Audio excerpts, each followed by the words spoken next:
ఇది ఉంది అధ్యక్ష. 15th ఫైనాన్స్ కమిషన్ వారు చెప్పింది ప్లాస్టిక్ బ్యాన్ గురించి కూడా చర్యలు చేపడతాం. అలాగే తప్పకుండా 15th ఫైనాన్స్ కమిషన్ వారు చెప్పిన గైడ్ లైన్స్ని ముందుకు తీసుకెళ్తాం. ఇది చెప్పి నేను ముగిస్తాను అధ్యక్ష. విశాఖపట్నం ఈ ఇండస్ట్రియల్ క్యాపిటల్ మనకి రాష్ట్రానికి.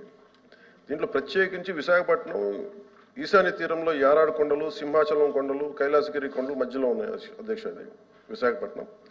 సో దీని స్థలాకృతి లక్షణం కారణంగా తరచుగా దీన్ని ఒక బౌల్ ఏరియా అని పిలుస్తారు. ఈ కొండల కారణంగా శీతాకాలంలో ఉష్ణోగ్రతలు తక్కువగా ఉండటం, పరిశ్రమల నుంచి ఉత్పన్నమయ్యే వాయు కాలుష్య కారకాలు వాతావరణంలో వ్యాపించకుండా భూమి ఉపరితలంపైనే ఉండిపోతున్నాయి. గత కొన్ని దశాబ్దాలుగా ఈ విశాఖపట్నం గణనీయమైన పారిశ్రామిక అభివృద్ధిని చవిచూసింది. ఇది పర్యావరణ మరియు కాలుష్య సమస్యలకి దారితీస్తుంది. సో దీన్ని ఒక చాలా ప్రత్యేకమైన ఒక ఫోకస్డ్గా చూడాలి అధ్యక్ష. అది సో ప్రత్యేకించి నేను ఈ రోజున గౌరవ సభ్యులకి నేను మాటిస్తున్నాను. ఈ డిసెంబర్ మొదటి వారంలో ఒకసారి ప్రత్యేకించి ఒక వెళ్ళి అక్కడ క్షేత్రస్థాయి పర్యటనలు చేసి కాలుష్యం మీద ఒక సరైన అవగాహన చేసుకొని మొత్తం డిపార్ట్మెంట్ ఉన్నతాధికారులతో అందరితో వెళ్ళి అసలు ఏం చేయాలనేది ప్రత్యేకమైన దృష్టి సారించి దాని మీద ముందుకు తీసుకెళ్తాం.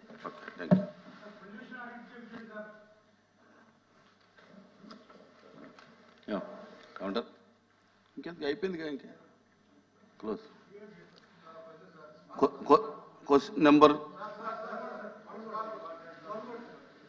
ఒకళ్ళకే హలో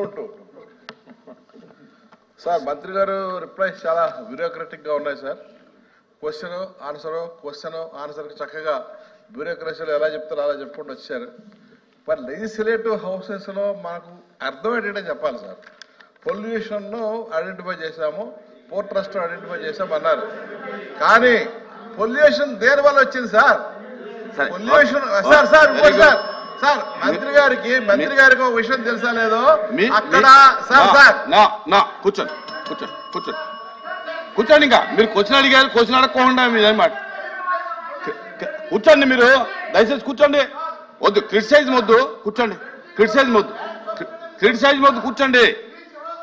నా మీరు క్వశ్చన్ అడుగుతానని చెప్పి మీరు నా question number 1359 minister for industries